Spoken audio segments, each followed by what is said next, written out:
Vamos hacia una terapia específica para cada paciente. Manel Estellé. Pasaron siglos antes de que la higiene se convirtiera en un arma para combatir y vencer múltiples enfermedades infecciosas mortales. Después vinieron las vacunas y otros medicamentos que trataron otras patologías y mejoraron la calidad de vida de los enfermos.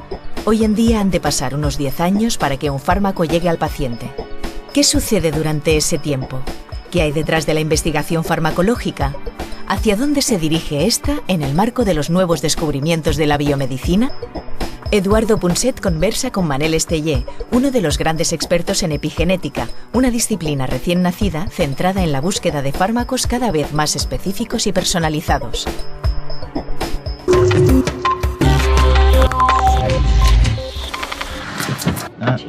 Sí, ya voy. 3 minutos. Casanova con Mallorca, por favor. Casanova con Mallorca. Sí, bueno. Ya está. 3 minutos, ya está. Oh. Vamos para allá. Mi hermano es un pesado de... Hoy no sé por qué, pero aparte de ser el peor día de tráfico que hemos tenido, ahora además hay cantidad de policía que no sé cómo se ve que ha habido un asesinato. ¿Ah, sí? Sí. ¿De quién? Tienen un inculpado, pero esta vez tiene un hermano gemelo y la policía está analizando un mechón de pelo que han encontrado en la escena del crimen. Sí. Al ver que se ve que la víctima se lo podría haber arrancado al asesino. Pero ¿son gemelos univitelinos? Sí. De esa manera seguro que no podrán saber cuál de los dos es el asesino. Bueno, ahí lo siento mucho decírselo, pero se equivoca usted de lleno, porque han cambiado mucho las cosas en los últimos años con una disciplina nueva que llaman la epigenética. ¿Epigenética? Sí, ahora unos mellizos, por ejemplo, tienen genéticamente el mismo código, ¿no? El ADN es el mismo para los dos, pero en cuanto empiezan a crecer, todo depende del entorno, la dieta, el estado emocional, cómo los tratan los demás, todo esto hace que su código genético cambie, ¿Pero usted está seguro de eso? Hombre, ahora es que estoy totalmente seguro, no le digo más que hace muy pocos días se subió a este taxi un especialista en epigenética y me confirmaba todo lo que le estoy diciendo. Pero eso significa que pueden saber con toda seguridad quién es el asesino. Es que con toda seguridad lo pueden saber ahora. La historia no tienen el mismo código genético. Es perfectamente posible distinguir. Voy a bajar aquí, si no le importa. ¿Sí? Bueno, paramos.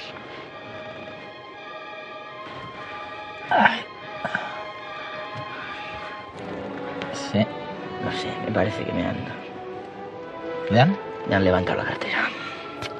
Sí. ¿Se puede esperar un momentito aquí? Pues puedo esperar, sí, no pasa nada.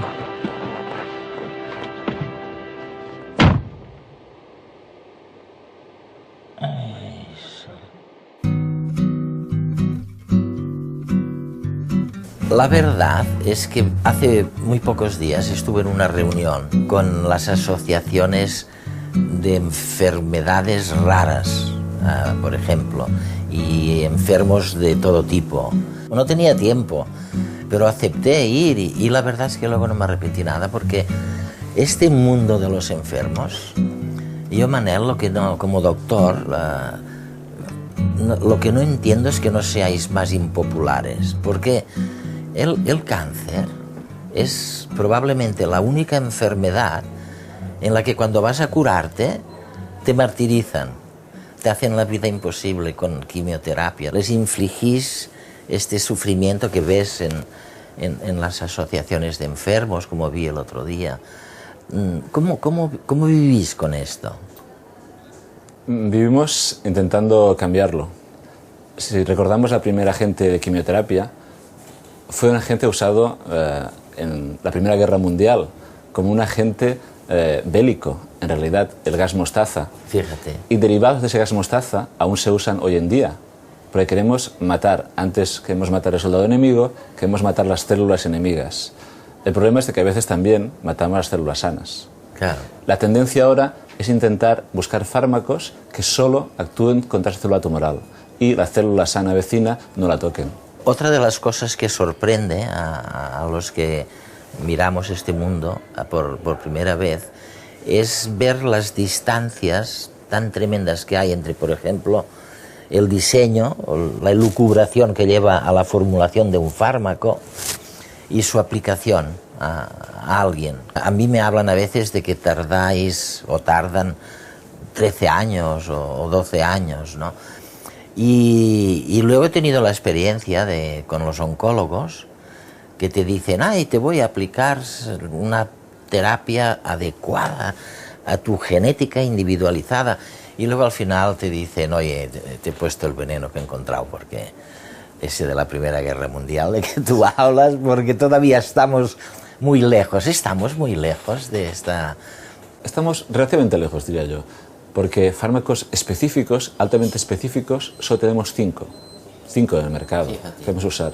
Son los fármacos a la carta. El resto son fármacos más inespecíficos, que han hecho muchas cosas. Por ejemplo, en el tumor de testículo, los fármacos específicos han permitido curar ese tumor en el 90% de los casos. Ciertos tipos de leucemia sí que tenemos un fármaco que cura el 90% de esa leucemia, de ese subtipo, pero aún no hemos hecho la transición en el resto de fármacos de llevarlos a esa quimioterapia clásica a una quimioterapia más molecular, más dirigida. Pero es algo que se está activamente trabajando. Requiere tiempo. Hemos comentado 13, 10 años a veces, desde el descubrimiento en una pollata como esta hasta que llega a la cama del paciente, suelen llegar unos 10 años. Y hay muchísimos fármacos que se caen en el camino. Se pueden caer en el ratón, ese fármaco, en las células, en la agencia que ha dado la aprobación legal o en el paciente final. En los últimos 56 años, los avances que han acontecido en el mundo de la biología han sido increíbles. En 1953, James Watson y Francis Crick descubrieron la estructura en doble hélice del ADN. Algo más tarde, en 1970, Hamilton Smith y Daniel Nathans hallaban una enzima, la restrictasa, que permitía identificar secuencias específicas de ADN y luego cortarlas, con lo que se abría un sinfín de posibilidades para manipular el ADN. Posibilidades aún mayores gracias a la secuenciación de nuestro genoma, iniciada en 2003. La biotecnología, que abarca las técnicas de manipulación de los seres vivos, es actualmente requerida en los más diversos campos, desde la fabricación de alimentos a la biorremediación ambiental, y ha revolucionado la medicina al dar esperanza de vida a miles de pacientes con nuevas terapias. Los científicos pueden ahora tomar secuencias específicas de ADN de un organismo cualquiera, por ejemplo el hombre, y transferirlo a una célula huésped, ya sea un virus, un microorganismo, una planta. La multiplicación de la célula huésped, que en el caso de los virus o los microorganismos es muy rápida, incrementa la producción de las proteínas terapéuticas expresadas por el gen que habíamos introducido. Así, gracias a la recombinación genética, en 1982 se obtuvo por primera vez, de manera comercial, insulina humana, lo que supuso un enorme beneficio para los diabéticos. También se han sintetizado proteínas como la hemoglobina, la hormona de crecimiento, antígenos e incluso se han creado ratones fluorescentes, introduciendo en ellos un gen de medusa, en este caso como ayuda a la investigación. En la actualidad, la fuerte inversión que los laboratorios farmacéuticos realizan en investigación básica ha permitido descifrar los mecanismos de algunas vías metabólicas y crear fármacos que actúen de manera específica sobre dichas vías. Esto supone dejar de lado los experimentos de ensayo y error en el desarrollo de fármacos y trabajar por la obtención de la molécula terapéutica, independientemente del tipo que sea. Un cambio de paradigma para el mundo farmacéutico que repercutirá en la salud de todos, además de abaratar costes y producir un menor impacto ambiental. En la actualidad se encuentran en proceso de investigación en todo el mundo más de 2.000 medicamentos, orientados especialmente al tratamiento o curación del cáncer, la diabetes, patologías cardiovasculares, desórdenes mentales y neurológicos como el Alzheimer o el Parkinson y otras patologías relacionadas con el envejecimiento de la población. ¿Eres un believer, un creyente en las ventajas de los que llaman los americanos los proyectos translacionales, que si entiendo bien son pequeños centros de investigación en donde juntáis todo, el investigador, el maestro, el paciente, con vistas a acortar justamente. ¿Qué dirías tú sobre una persona que te venga y diga, oiga, ayúdeme a construir el primer centro translacional? Diría que es una muy buena idea y que se está intentando llevar a cabo. El cáncer es una enfermedad compleja, no es una enfermedad de un gen, ni es debida a una sola bacteria, a un solo virus. Es bueno el apoyo de distintos profesionales. Es cuando hay una operación quirúrgica. Si solo hubiera el cirujano, el paciente moriría. Tenemos el cirujano, el anestesista, la enfermera, la instrumentista. Esto es lo mismo. Cuando hay un tumor, necesitamos gente que sepa de la biología del tumor. ¿Por qué las células crecen de forma rara? Alguien que sepa cómo se puede diseñar un fármaco químicamente a partir de la alteración de la célula. Por ejemplo, un químico orgánico. Necesitamos después una persona que diga, bueno, este fármaco se puede disolver en agua y darle a los pacientes. Un farmacólogo. Tenemos a la persona que diga, muy bien, ahora que tenemos el fármaco, ¿lo podemos dar al paciente? ¿Realmente habrá respuesta? Necesitamos el oncólogo. Por lo tanto, eso es necesario. Los tumores, estructuras abigarradas, feas, necesitamos pues, ese equipo multidisciplinario. Tú empezaste estudiando cáncer de mama y de útero, ¿no? Y fue solo mucho más tarde que te fuiste a Baltimore, a Estados Unidos, y entraste en este mundo misterioso de lo que llamáis, nadie os entiende del todo, la epigenética, ¿no? Es fabuloso lo que nos estáis diciendo, porque nos estáis diciendo algo que muchos esperábamos, o sea, os creíamos a pies juntillas cuando decíais, oye, nada de lamarquismo, no es verdad que el entorno pueda penetrar en los genes, ¿no? Que está la genética con sus leyes de desarrollo. Y de pronto vienen unos científicos, tú estás entre los primerísimos, que dicen, no todo lo explica la genética.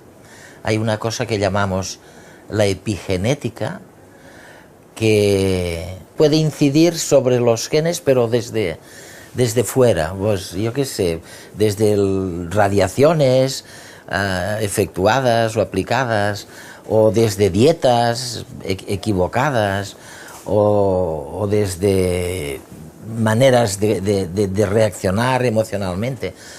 Oye, es verdad que puede haber varias soluciones si hay varias maneras de incidir sobre la constitución genética de una persona. En este contexto vosotros habláis mucho, tú hablas mucho de los procesos de metilación.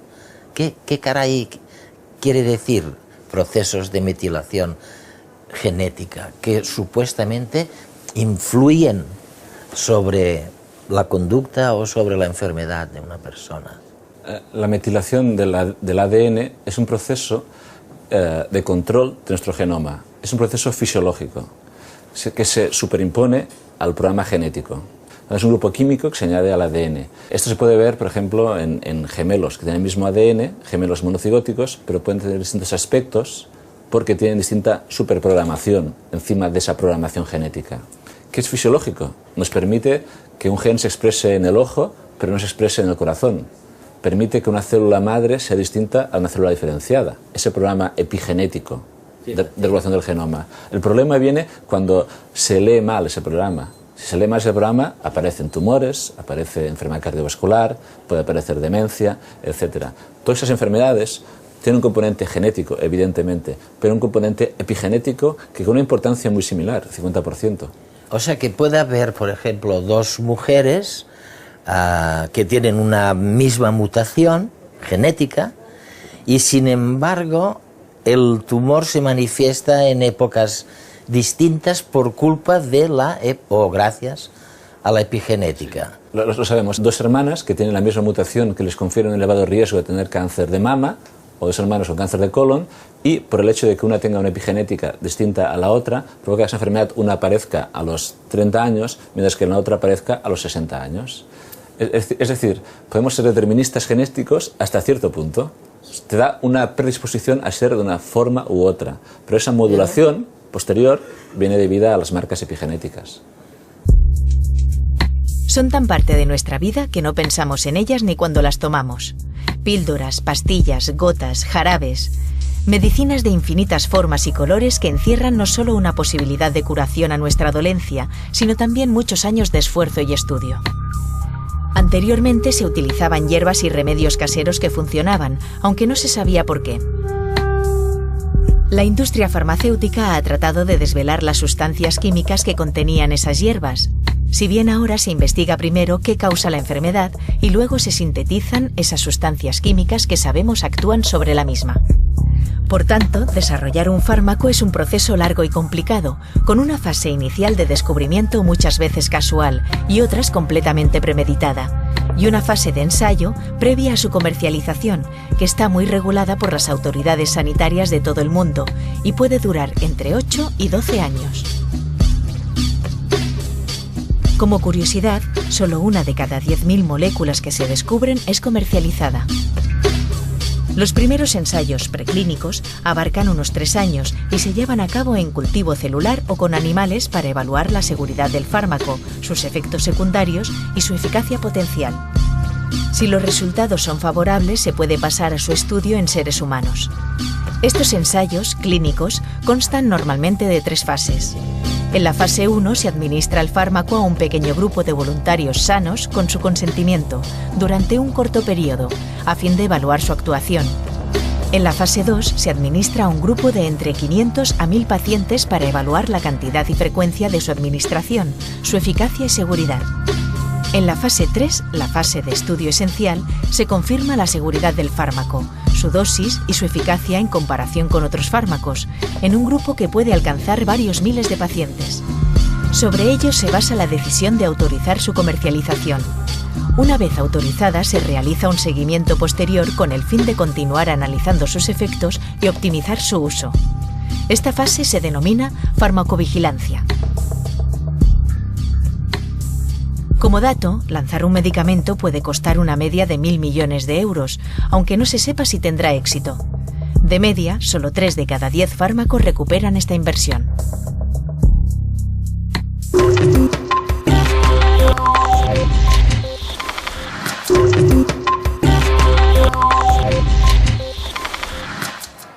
Vamos a ver, ¿qué pasa con los fármacos para la epigenética? ¿Sabéis ya de algunos fármacos que actúan directamente sobre estos fenómenos, sobre estos añadidos epigenéticos? ¿Sí? Los fármacos epigenéticos están a medias entre la quimioterapia clásica y la quimioterapia dirigida molecular. Es una quimioterapia todavía inespecífica, pero con muy poca toxicidad. Tiene esa ventaja. Estos fármacos lo que hacen es reprogramar la célula tumoral. Básicamente la célula tumoral lee un programa erróneo que hace que se escape del sitio primario, que rompa estructuras, que invada células vecinas. Estos fármacos lo que hacen es reprogramar, quitan grupos metilo y los genes adecuados vuelven a expresarse, los genes que impiden el crecimiento tumoral. Han llegado de estos a los pacientes y han llegado 2 fármacos, están aprobados. Uno para tratamiento de ciertas formas de leucemia y otro para tratamiento de ciertas formas de linfoma. Un tipo de leucemia que se llama leucemia mieloide crónica, que esta leucemia mieloide crónica no había tratamiento para la misma, pero se descubrió una alteración molecular y a la misma se diseñó un fármaco que inhibía esa alteración genética. Y contra esa leucemia ahora tenemos tasas de respuesta del 90%, cuanto antes era una respuesta de un 5% a la terapia.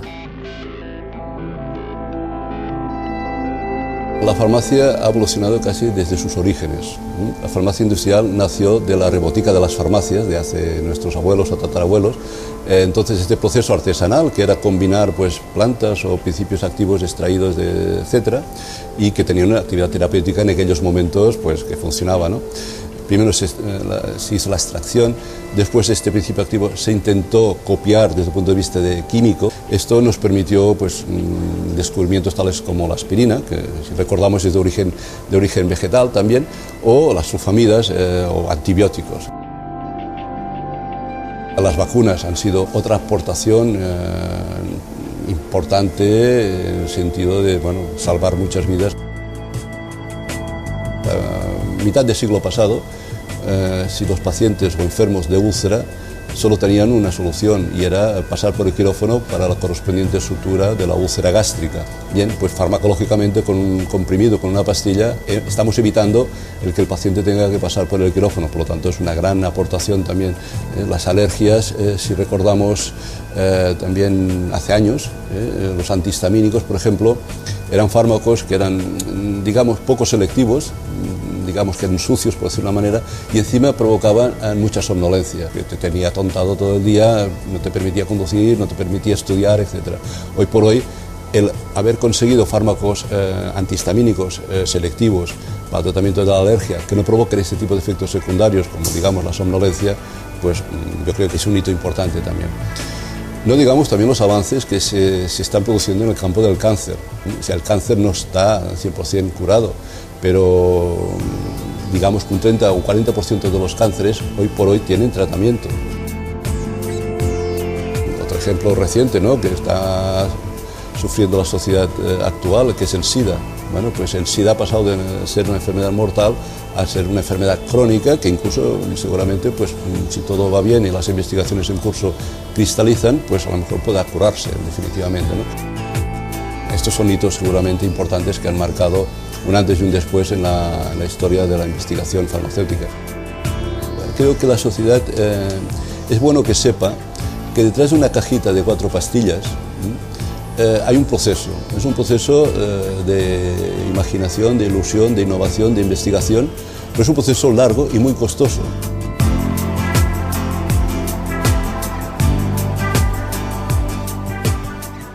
El nuevo paradigma es que realmente estáis diseñando una farmacología individualizada para cada persona. Lo aceptamos que una aspirina, oye, puede ir bien a alguien, a otro puede que no le haga nada y a otro puede que hasta le vaya mal, ¿no?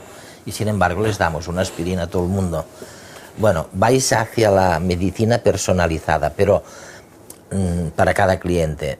Pero está tan remotamente lejos eso de la actitud de los propios médicos y del paciente, que hay alguna posibilidad de andar por este camino. Creo que sí. Y creo que también se dan cuenta de esto los médicos, porque los médicos, por muchos años, cuando tienes una infección, te hacían, se llama un antibiograma. Es decir, miraban contra qué antibiótico ese bicho que tenías, ese bichito, era el más sensible. Ah, sí. Eso se hacía. Sí. De la misma forma, podemos pensar en el futuro, de hacer una célula tumoral, coger distintas muestras de esa célula, dar distintos fármacos y ver contra cuál es la más activa. Hoy en día se aplica esto. Hay tumores de mama que decimos, como tiene esta lesión genética, ha de recibir este fármaco. Y esta persona que no lo tiene, no lo debe recibir. ¿Cuáles crees que serían en la biomedicina ahora los grandes desafíos? Uno de los retos es que la sociedad claramente entienda que es importante invertir en biomedicina. Es muy importante para nuestra salud y la salud de nuestros hijos. Ese mensaje también ha llegado, evidentemente, en las instituciones políticas. A veces hay soluciones a problemas biológicos que evidentemente van más allá de los 4 años de las legislaturas, eso todos lo sabemos. Claro. Por lo tanto, ha de haber siempre proyectos a largo plazo. Ha habido personas que han tenido esa mentalidad de los proyectos a largo plazo que han beneficiado a un país, y eso es lo que necesitamos ahora. Oye, ¿estamos cada vez más enfermos o cada vez sabemos más lo que nos pasa? Quizás estemos cada vez más enfermos, en el sentido de que, como vivimos más, ahora tenemos muchas más enfermedades. Pero esas enfermedades no acaban con nosotros, las arrastramos hasta que la última enfermedad acaba con nosotros. Todos los hombres mayores de 70 años, todos tienen cáncer de próstata, todos. Pero no mueren de eso, porque ese tumor necesita un tiempo para crecer. Si vivieran 120 años, todos morirían de cáncer de próstata si no hubiera un tratamiento en ese sentido. Pero es un proceso también innato del envejecimiento. igual que la enfermedad de Alzheimer, es una enfermedad más asociada al envejecimiento. Envejecemos más, hay más personas envejecidas. Hemos de intentar preservar su conocimiento de esas personas, que no se pierda ese capital humano que tienen. Por lo tanto, creo que ese es un área que no hemos hablado, pero la investigación en Alzheimer creo que es vital en nuestra sociedad. El Alzheimer es una enfermedad que tiene a la gente horrorizada. Por la impotencia total. Exactamente. En 1945 el cáncer se curaba solo un 5%. Hoy, en 2009, curamos el 60% de los tumores humanos. Pero seguimos curando el 0% del Alzheimer. Entonces es algo que creo que se ha de invertir clarísimamente. El 5% del pulmón. El 5% del pulmón, exactamente. Solo, 90% del testículo, 5% del pulmón, 5% de páncreas, mama. Mama localizada el 90% a los 5 años, un cambio. Sobre este tema de la impermeabilidad, ¿no?, de la comunidad científica con otros sectores, ¿hay algún elemento favorable, distintivo, específico del caso español que debería o podría permitir una mayor profusión de esta interacción entre distintos sectores? Existe una iniciativa reciente y que está en marcha, interesante, y es la creación de lo que se llama los institutos sanitarios, que ponen cerca a médicos e investigadores básicos. Aquí mismo tenemos el laboratorio y tenemos una vecindad cercana a los servicios más médicos. Eso va a provocar un beneficio seguro. Nosotros, desde nuestro campo, de la epigenética, por ejemplo, ya hemos visto que descubrimientos que hicimos hace años, en el 99, por ejemplo, esos descubrimientos ya han llegado a la cabecera del paciente, en el sentido que ese descubrimiento, ahora el médico, cuando recibe su informe, puede decir, pues voy a pedirle esta prueba. Y esa prueba epigenética le permitirá después decir, como es positivo a esta prueba epigenética, deberá recibir este tratamiento con este fármaco. Y eso ya forma parte de tu práctica diaria. Y es una satisfacción ver que algo que descubriste hace años de noche, dices, pues ahora después, 9 años después, ha conseguido llegar a la cabecera del paciente. Hay soluciones a problemas biológicos que van más allá de los 4 años de legislatura.